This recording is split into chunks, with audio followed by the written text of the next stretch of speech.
여러분, 오늘 이 무슨 날인가요? 2026년 5월 15일은 어떤 날일까요?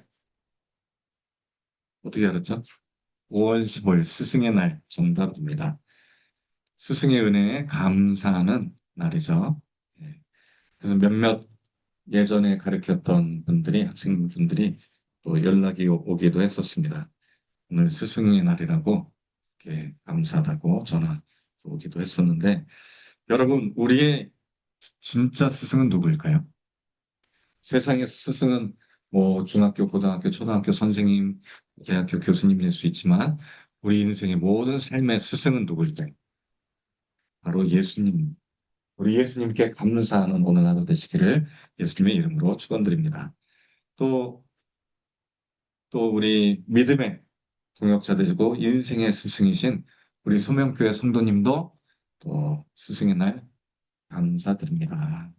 그렇게 우리 수목 소명교회 이름으로 감사를 올렸습니다.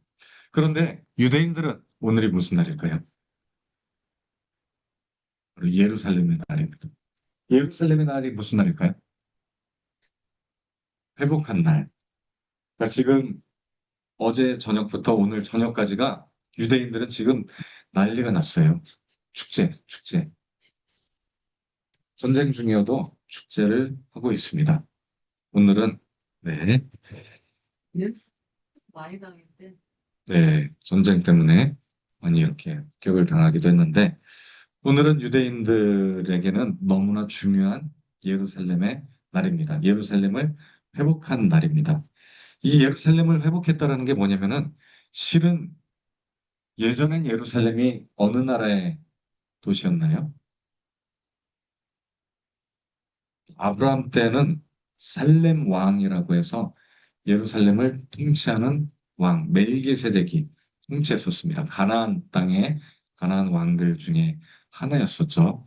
그러다가 아브라함이 가나안 땅을 약속으로 받고 나중에 야곱의 후손들, 즉 이스라엘이 그 땅을 차지하면서부터는 유다 지방의 수도로 예루살렘이 이스라엘의 수도로 약 2000년 가까이 수도로 사용했습니다.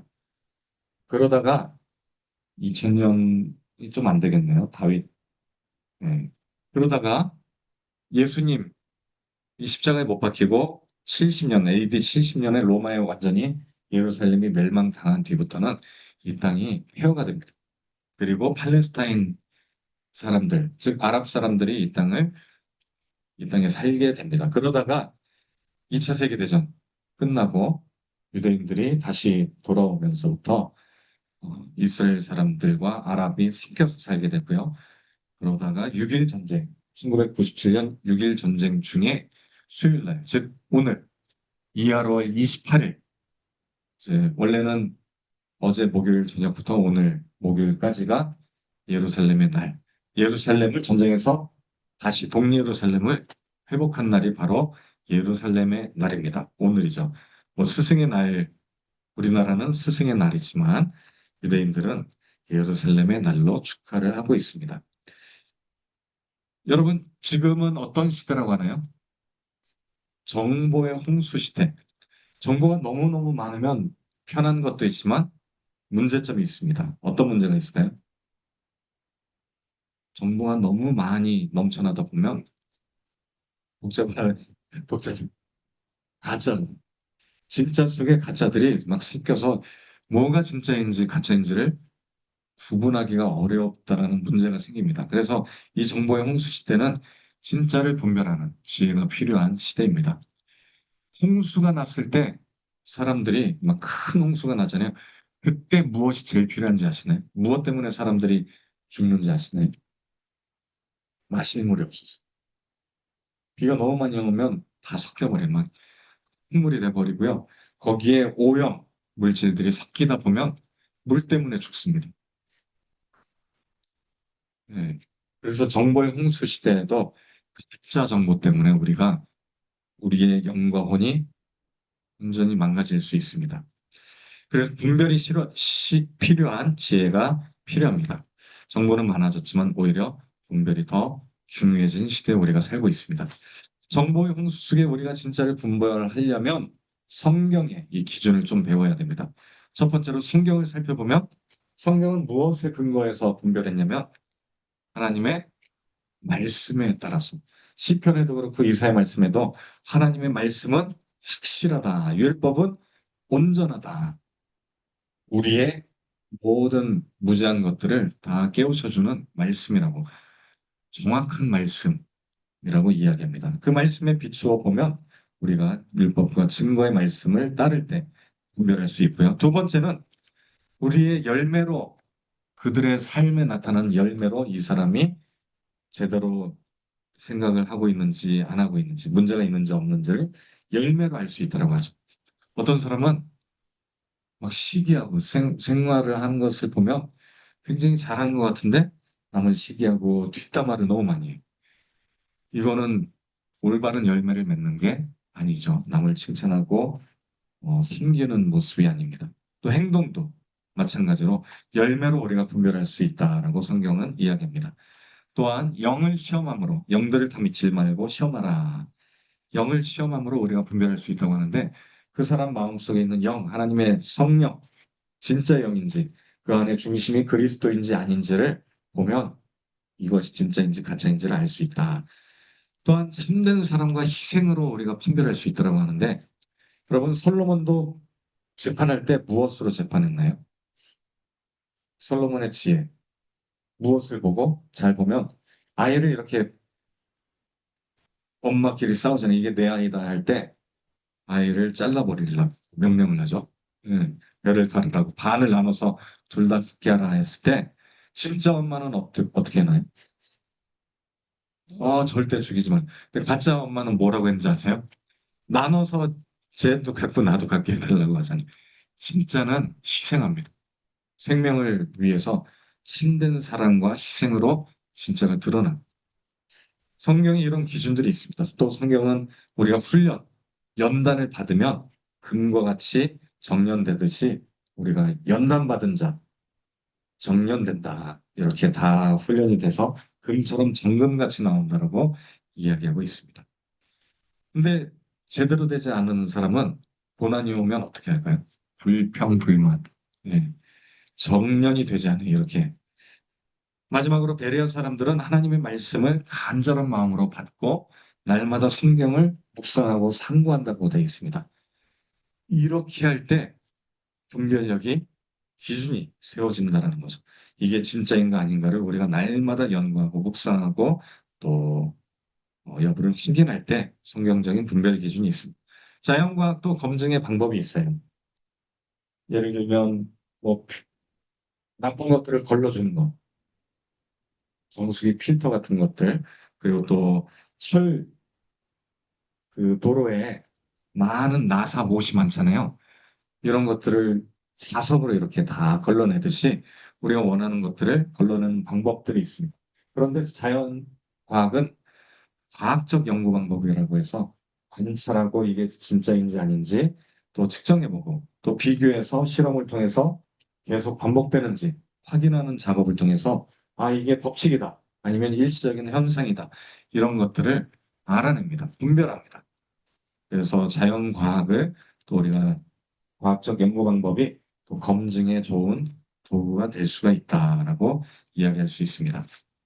우리가 예루살렘의 날이 어떤 날인지 오늘 좀 같이 연구를 하려고 하는데 나눠보려고 하는데 여러 도구들 아까 과학적 연구 방법이 가능한 이유는 이 세상은 규칙이 있기 때문에 질서가 있기 때문에 창조 세계는 누군가 이거를 규칙 있게 변하지 않게 규칙이 있어요.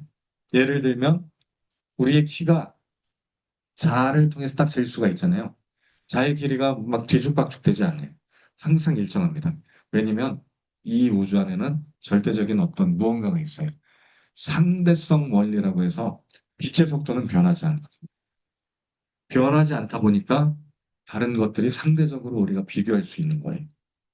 빛의 속도는 변하지 않습니다. 네. 그 자연의 질서가 있다는 걸 알게 됐고 또 창조주가 있다는 또 증거이기도 합니다. 또 해달별들의 움직임도 규칙이 있죠. 질서가 있기 때문에 이러한 규칙을 우리가 이용해서 예루살렘의 날이 어떤 날인지, 또 예수 그리스도의 탄생일을 연구하는 그러한 방법들을 우리가 사용할 수 있는 것이죠.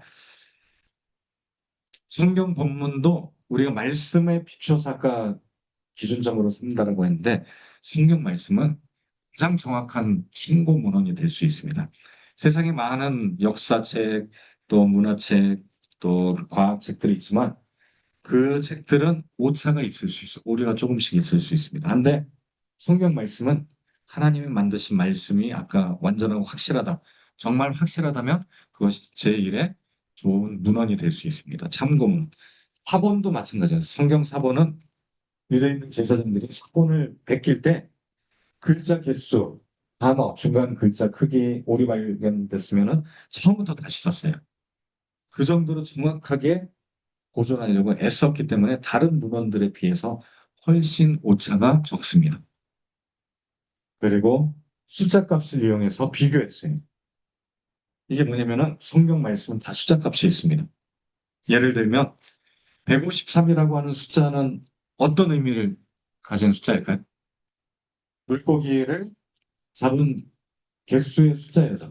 근데 유대인들은 153이라는 숫자를 들려주면 뭘 떠올리냐면 몇 개의 단어가 있어요.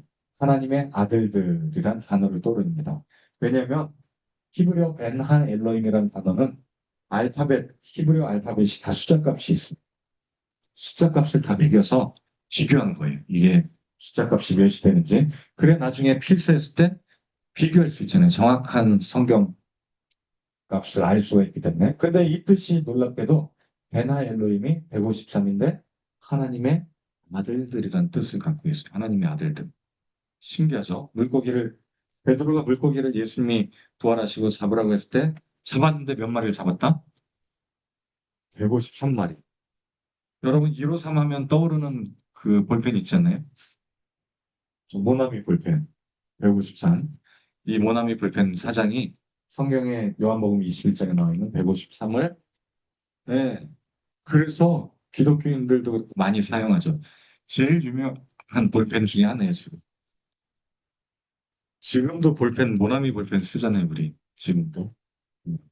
그런데 이 의미를 살펴보면 153이라는 숫자는 베드로에게 네가 무엇을 낚는 어부가 되리라? 사람을 낚는 어부가 되리라. 원래 어부는 당연히 고기를 낚는데 근데 이제 사람을 낚는 어부가 되리라. 베드로의 사명인 거예요. 근데 사명을 잃고 지금 방황하고 있잖아요. 예수님이 부활하기 전에 3번 베드로가 부인했었잖아요. 그러다 보니까 자기의 사명을 잃어버렸어. 그냥 됐을 때 다시 오셔서 잡았는데 네가 잡는 물고기가 이제는 하나님의 아들들이란 의미를 가진 이로써 사람을 낳는 어부가 될 것이다라는 걸 다시 보여주고 있다라고 해석할 수 있습니다. 두 번째는 153이라는 숫자 자체는요 수학자들에게 아주 중요한 숫자입니다. 트리플 큐브 넘버 세 개의 정육면체 수라고 하는 건데 1의 세제곱, 5의 세제곱, 3의 세제곱 각각의 세제곱을 더하면 153이 되는 숫자예요. 정육면체는 우리 지성소가 가로 세로 높이가 똑같은 정육면체잖아요. 즉 153은 정육면체가 3개가 있는 3이란 거는 거룩 완전 수잖아요. 지금 물고기 잡은 게 153마리가 실은 완벽한 거룩한 하나님의 지성소 거룩을 나타내고요.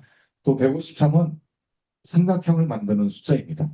153개가 17번째 삼각형 수이기도 해요. 삼각형은 3일지 않아요. 성경에 계속 3 완전수 또 3일 만에 부활했다. 3일 길을 걸었다. 계속 3이 나옵니다. 이거는 완전하다라는 걸 보여주는 거. 완전수, 거룩의 수. 지금 물고기 이 일호성은 하나님의 거룩함을 계속 보여주고 있는 거죠. 근데 베드로는 거룩하지가 못하죠. 왜? 3번 부인했으니까 죄로 인해서 거룩해야 하나님 만나는데 못 만나요. 예수님이 너 나 3번 부인했지 혼내키나요? 오히려 3번 물어보죠. 뭐라고? 네가 나를 사랑하느냐? 153은 실은 베드로를 위한 이 숫자 값입니다. 예, 신앙고를 회복시키고자 하는 이처럼 이런 숫자 값이 있기 때문에 성경은 복사본, 사본이 아주 정확하게 내려올 수 있다는 거죠. 제가 오늘 예루살렘의 날과 예수님의 탄생과 관련해서 이야기를 하고 있는데 예수님의 탄생일에 대한 연구들을 우리가 좀 살펴봐야 됩니다. 예루살렘의 날이 도대체 왜 관련이 있는지 여러 문헌들을 참고했고요. 또 천문학적, 기준적, 과학을 또 참고했고요. 그리고 여러 프로그램, 지금은 컴퓨터 프로그램이 발달해서 컴퓨터 프로그램으로 확인을 해봤습니다. 제일 좋은 참고 문헌은 뭐라고요? 제일 중요한 책, 성경. 성경이 제일 기준이 되는 참고 문헌이었습니다. 성경을 보니까 예수님의 탄생일에 관한 증거들로 첫 번째, 목자들이 예수님이 태어났을 때 기뻐했다. 이거는요, 그냥 아무 생각 없으면 여기에서 어떤 예수님의 탄생일과 관련된 시기를 놓칠 수 있어요. 근데 여러분, 목자들이 양을 치잖아요, 양을. 양을 치고 있다가 예수님을 축하해 줬잖아요. 마리아와 요셉이 이제 마구간에서 아기를 낳았을 때 말구에 낳잖아요. 그때 목자들이 축하해 줬는데 목자들이 밤에 양떼를 지키고 있다는 거는 실은 겨울이 아니었더라는 거예요. 겨울에는 먹을 것들이 없죠. 풀이 없습니다. 나질 않습니다. 또 추위에는 나가지 않아요. 팔레스타인 환경은 겨울에는 목축을 하지 못합니다. 다 실내에 있거나 양들 다 이렇게 가둬두고 있어요. 그래서 한겨울이 아닐 거다. 우리 근데 크리스마스는 몇 월 며칠인가요? 12월 25일이잖아요. 이거는 원래 로마 미트라 종교에서 연결해서 이제 의의 태양으로 오신 예수님이라고 해서 태양신의 생일을 예수님의 생일로 이렇게 연결한 겁니다. 왜냐면 동짓날이 12월 22일이죠. 동짓날이 어떤 날인가요? 태양의 길이가 제일 짧은 날이에요. 제일 짧다가 22일부터 이제 점점 길어지기 시작하잖아요. 죽었다가 3일 만에 부활했다라고 해서 12월 25일이 예수님의 생일입니다. 태양이 죽었다가 살아났다, 3일 만에. 그래서 이런 의미를 연결해서 12월 25일로 지킨다고 하는데, 그건 이제 후대 사람들이 이렇게 로마 가톨릭에서 이렇게 정해진 날이고요. 실제는 성경은 겨울을 이야기하지 않습니다. 오히려 따뜻한 봄이나 가을 사이, 봄과 가을 사이였을 가능성이 높습니다. 두 번째는 아우구스투스 칙령이 아주 중요한 근거가 됩니다. 예수님 탄생일에. 예수님 태어났을 때 아우구스투스 칙령으로 호적을 등록하러 마리아와 요셉이 임신한 몸으로 이동을 하게 돼요. 이동 중에 아기를 낳잖아요. 그렇죠? 그렇다면 이 칙령이 언제인지를 좀 살펴봐야 됩니다. 그리고 보통 칙령, 인구조사할 때 보면요. 절기에 맞춰서 한다라는 그러한 전승들이 있습니다.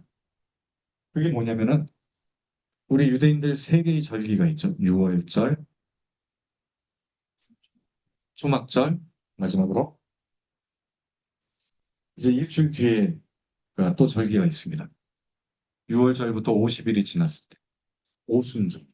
오순절이 절기 때는 유대인들이 다 어디로 가냐면 고향으로 갑니다. 유대인들의 고향이 어딘가요? 예루살렘이잖아요. 수도로 가는 거예요. 예루살렘으로 다 이동을 하다 보니까 이 당시 호적 등록할 때 절기랑 맞물리다 보니까 사람들이 다 꽉 차 있어요. 지방에서 올라오는 사람들. 그러니까 이들이 예루살렘에 묵을 데가 없으니까 어디에 묵으려고 하나요? 그 근처 베들레헴. 근데 베들레헴에도 묵을 방이 없어서 어디에서 묵나요? 마구간. 마구간에서 묵잖아요. 그 호적 등록이 아주 중요한 기준, 그 예수님의 탄생일을 알려주는 근거가 될 수가 있습니다. 신령이 언제인지를 좀 살펴봐야 되고요. 절기 중에 하나였을 가능성이 높습니다. 6월절, 오순절, 장막절. 6월절은 한 3, 4월, 오순절은 5월이나 6월, 장막절은 9월이나 10월 사이에 있기 때문에 요 세 개가 후보가 될 수가 있죠. 그리고 터틀리안과 요세푸스는 이 호적 등록에 대해서 언급을 하고 터틀리안은 예수님 탄생 시기를 시리아 사투르니누스 총독의 통치 시기라고 언급이 되어 있어요. 아예 기록이 되어 있습니다. 이게 정확한지 아닌지는 우리가 조금 더 검증을 해봐야 돼요. 이런 기록이 있다는 걸 알아야 되고요. 요세푸스는 인구조사, 조세 등록, 구레네의 조세 등록이 AD 6년에 한 번 있었다라고 언급합니다. 근데 예수님 탄생 우리가 AD면은 기원 후잖아요. 근데 원래 기원 전, 뭐, BC 한 4년에서 7년 사이로 우리가 추측하는데 요세푸스가 하나만 이야기해요. 그래서 혹시 많은 학자들이 예수님 탄생은 AD 6년 이후일 수도 있다라고 주장을 하는데 헤롯의 죽음 날짜랑 너무 안 맞으니까 이거에 대해서 막 충돌이 일어났습니다. 굉장히 고민을 많이 한 거죠. 그래서 연구를 해봤더니 불행가 인구조사를 했던 게 AD 6년만이 아니다. BC 6년, 7년, 6년 사이에 했을 가능성이 높다라는 기록을 발견합니다. 하워드 마샬이라는 이 역사학자는 스트로미누스 충독 때 BC 아까 9년에서 16년 사이에 충독이었잖아요. 그때 구레네가 그 지방 충독 원래 이제 예루살렘 충독은 사투르니누스인데 거기에 지방 충독이라고 구레네가 약간 그 밑에 단계 충독으로 있었다라고 돼 있어요. 나중에 구레네가 승진해서 이제 예루살렘 이쪽 지방을 다스리는 충독이 된 건 AD 6년이다. 요걸 이제 언급하는 기록이 있습니다. 그래서 그러면 예수님 탄생은 BC 6년에서 9년 사이 사투르니누스 충독대일 가능성이 높다. 이때 인구조사를 했었으니까. 그리고 클레멘트라고 하는 역사학자도 스트로바타에 언급을 하고 있습니다. 예수님의 탄생은 아우구스투스 28년 그리고 이집트력으로 팝콤을 25일 그리고 예수님 탄생부터 코모두스 사망까지 194년 1개월 13일이 지났다라는 기록을 이제 학자들이 발견하게 됩니다. 클레멘트 원문 자료에 보면은 이제 예수님은 그 날짜도 사람들이 신정한 사람들이 있는데 아우구스투스 28년 파코모 25일에 일어났다고 말한다. 다른 사람이 기록한 그 문헌을 클레멘트가 이제 이렇게 예시로 설명하는 내용이 스트로마트라는 책에 나와 있어요. 클레멘트가 연구한 건 아니에요. 근데 요 날짜들이 잘 보면은 약간 조금씩 오차가 있어요. 아우구스투스 28년은 실은 BC 3년이고요. 코모두스 아까 뭐 몇 년이라고 했잖아요. 예수님이 탄생일부터 사망까지 194년. 이걸 역추산하면은 BC 3년, 3년이 돼요. 그러니까 약간씩 우리가 BC 한 6년 계속 6, 7년으로 보고 있는데 약간 다릅니다. 그러니까 이게 아까 초기에 제가 얘기한 것처럼 수많은 정보들이 예수님 탄생에 대한 정보들 어떤 사람은 혜성을 보고 왔을 거다. 그 혜성이 있었던 때가 예수님 탄생일이다. 어떤 사람은 또 행성들의 움직임이다. 어떤 사람은 초신성, 밝게 빛나는 별, BC 1년이다. 뭐 이렇게 다양한 주장들이 뒤죽박죽이 있어요. 그런데 정확한 정보를 알려면 우리가 아까 분별이 필요하다고 했잖아요. 다양한 이런 것들을 우리가 우선 취합을 먼저 해놔야 됩니다. 그 다음에 이제 그래서 제가 인력 프로그램을 어, 기존에 달력 프로그램이 있는데 이런 자세한 내용들은 없어요. 그래서 제가 챗GPT한테 고대 이집트력과 줄리안력, 그레고리안력, 또 히브리력, 그리고 올림피아드 주기 이런 것들이 문헌들이 나오거든요. 이거를 조합해서 한번 만들어 줘봐. 날짜를 뭐 몇 년짜리 되면 그때가 몇 년이 나오게 이렇게 만들어줘. 해서 만들었어요, 제가. 이제는 제가 프로그래머도 할 수 있어요. AI가 있기 때문에 다 만들 수가 있습니다. 그래서 만들어서 이렇게 입력을 딱 했거든요. 올림피아드 주기는 뭐냐면은 4년마다 올림픽이 지금 있잖아요. 근데 예전에 올림픽이 언제 시작했냐면 BC 776년 7월 1일, 7월 1일 날 시작합니다. 그래서 이때부터 올림피아드를 센 거예요. 올림픽 주기를. 주기를 셌더니 베다라고 하는 학자는 예수 탄생은 아우구스투스 42년 193회 올림피아 3년차. 그러니까 요때 BC 6년, 그래서 5년 사이 태어났다는 기록이 있어요. 근데 또 다른 사람은 194회, 3년차.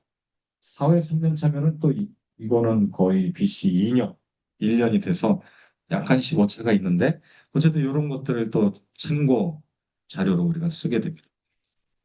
그래서 제가 또 다른 프로그램도 만들었습니다. 이거는 이제 원래 있던 프로그램을 제가 약간 수정해서 제사장이 주기까지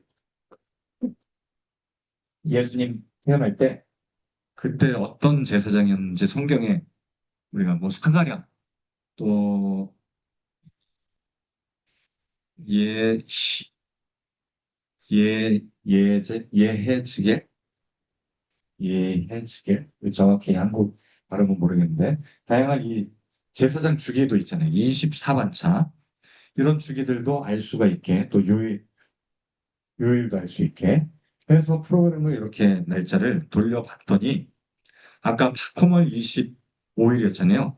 이집트력으로 이집트력 742년 파코멀 25일이 이 날짜를 딱 집어넣었더니 BC 6년 5월 14일이 나옵니다. 5월 14일. BC 6년 5월 14일. 줄리안력으로는 5월 16일. 파코멀 25일이 이때가 딱 나오는 거예요. 그래서 올림피아드 주기랑도 연결해서 이쯤 25일 되는 해 해서 찾은 게 5월 14일입니다. 근데 5월 14일은 헤롯의 죽음이 또 기준점이 될 수 있는데 헤롯의 죽음은 요세푸스 책에도 나와요. 그가 죽었을 때 그날 밤에 월식이 있었다. 헤롯 죽음은 BC 한 4년에서 1년 사이라고 보는데 그 당시 월식이 있었던 그 예루살렘 지역에 월식이 있었던 날을 찾아보니까 BC 4년, BC 4년 3월 11일로 돼 있습니다. BC 4년 3월 10일. 근데 이날 차로부터 예수님 아까 5월 14일 찾았잖아요. 666일째가 666. 신기하죠? 예수님을 아이를 죽이려고 했잖아요. 동방박사가 왔을 때 헤롯이 죽이라고 명령하잖아요. 예루살렘에 내 아들을 태어난 적이 없는데 누가 왕이 새로 세워지냐. 그 예수를 죽이려고 아이를 2세 미만을 다 죽이라고 명령합니다. 그렇다면 헤롯이 4년에 죽었으니까 BC 6년일 가능성이 확실히 높아집니다. 이게 이제 제 스카이게이저라는 프로그램을 통해서 월식을 확인하는 겁니다. 이 달이 있잖아요. BC 4년 3월 13일 그레고리안으로 줄리아는 11일 이렇게 보면은 월식이 일어나고 있고 달이 점점 가려지고 있죠. 색깔이 달라지죠. 월식이 있었다는 걸 확인이 됩니다. 3월 13일은 줄리아 그레고리안요. 자, 그 다음에 이제 케플러도 예수님의 탄생에 대한 책을 언급을 합니다. 어, 여기에 보면은 미스테리우스 코스모라고 하는 그 책에 보면은 케플러 당시에도 목성과 토성의 특이한 움직임을 854년마다 있었던 특이한 움직임이 관측이 됐어요. 그래서 예수님 탄생 때 또 이 목성과 토성의 특이한 대상합이 있었을 거다라는 것을 알 수가 있었습니다. 근데 그때가 BC 7년에서 6년 사이인 거예요. 그래서 케플러는 예수님 탄생일이 그쯤일 거다. 이걸 동방 박사들이 보고 예수님이 탄생한 거를 그 별을 보고 따라왔을 가능성이 높다라고 이제 책에서 언급을 합니다. 이 사람은 직접 연구를 한 거죠. 그거를 지금은 천문학자들이 프로그램으로 목성과 토성이 3번 왔다 갔다 해요. 이 1년 사이에 얘네들이 3번 붙었다. 세탄하고 주피터가 붙었다 떨어졌다 붙었다 떨어졌다 하는 거예요. 지금 한 번 붙었죠. 5월 달에. 9월 달에 또 다시 만나요. 이렇게 붙습니다. 그리고 잘 보면 이제 저기 붙어 있거든요. 9월 달에. 그리고 12월 달에 보면 또 다시 한번 이렇게 붙게 됩니다. 지금 이게 낮과 밤이라 지금 밤에만 보이고 낮에는 저쪽 남반구에 있어서 잘 안 보이는 건데 3번 이렇게 왔다 갔다 합니다. 3번 왔다 갔다. 그걸 보고 또 목성과 토성, 금성이 일렬로 배열되어 있는 거를 알게 됐어요. 그게 어디를 향하냐면 바로 이것도 이제 제가 프로그램을 챗GPT한테 이런 거에 의해서 월식이랑 일식하려고 하는데 만들어져 했더니 다른 프로그램들을 참고해서 이렇게 목성과 토성이 붙었다 떨어졌다는 거를 요 날짜별로 이거는 이제 제가 만든 거라 아까 그 프로그램보다는 조금 떨어집니다. 일렬로 배열돼 있어요. 일렬로. 어딜 향해서? 베들레헴, 예루살렘, 베들레헴. 베들레헴은 8km가 떨어져 있어요. 예루살렘. 그 예루살렘으로 처음에 가잖아요. 동방박사들이. 근데 거기엔 예수님이 없었어요. 그래서 어디로 가냐면 다시 별을 보고 따라갔다라고 돼 있는데 베들레헴의 별로 옥성과 토성과 금성이 일렬로 베들레헴을 향해서 이렇게 연장선상을 보면 베들레헴. 근데 여러분 목성하고 토성은 어떤 의미를 갖고 있나요? 목성은 왕이란 뜻을 갖고 있어요. 토성은 이 땅. 그런데 금성은 처녀란 뜻을 갖고 있죠. 이 땅의 왕으로 태어날 자는 처녀로부터 난다. 그렇죠. 마리아로부터 태어날 것을 보여주는 징조인 거예요. 징조. 그런데 예수님이 태어난 곳이 어디라고요? 그 지역 이름 아까 베들레헴, 베들레헴, 베들레헴에서 이렇게 태어나거든. 베들레헴이 무슨 뜻일까요? 떡집이란 뜻이에요. 떡집. 벳이 집이란 뜻이고 램이 떡이란 뜻이에요. 근데 잘 생각해 보세요. 예수님은 하늘에서 내려온 산떡으로 산떡이라고 돼 있잖아요. 떡집에서 태어난 거예요. 그래서 결론을 내리면 이하로 5월 28일 아까 5월 14일이 이하로 5월 28일이거든요.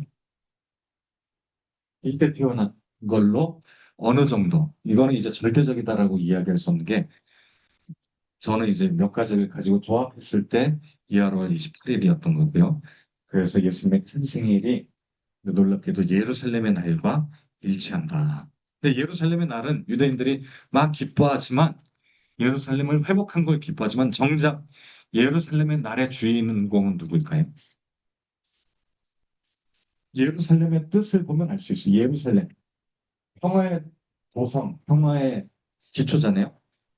예루살렘은 실은 예수 그리스도 하나님이 임재하는 곳이자 메시아가 구속을 이룬 곳이잖아요. 십자가에서 못 박히고 또 복음이 시작된 곳이기도 하고 예수님이 예루살렘의 주인공이에요.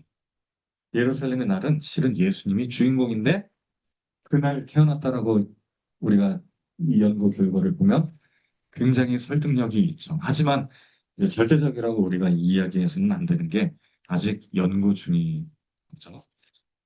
그래서 예루살렘의 날의 주인공은 실은 예수 그리스도다. 우리가 이것을 기억하시면은 오늘 바로 오늘이 예루살렘의 날이잖아요. 예수님의 탄생을 한 번이라도 조금 생각해 주시면 감사하겠습니다. 결론을 이렇게 내리고 그리고 이 연구의 결과 참된 목적은 그분을 예배하고 경배하는 것. 예수 그리스도를 우리가 예루살렘의 날에 경배하고 그날만 경배하는 게 아니라 평생토록 경배하는 것. 그것이 이 날의 목적인 줄 믿습니다. 우리 시간 말씀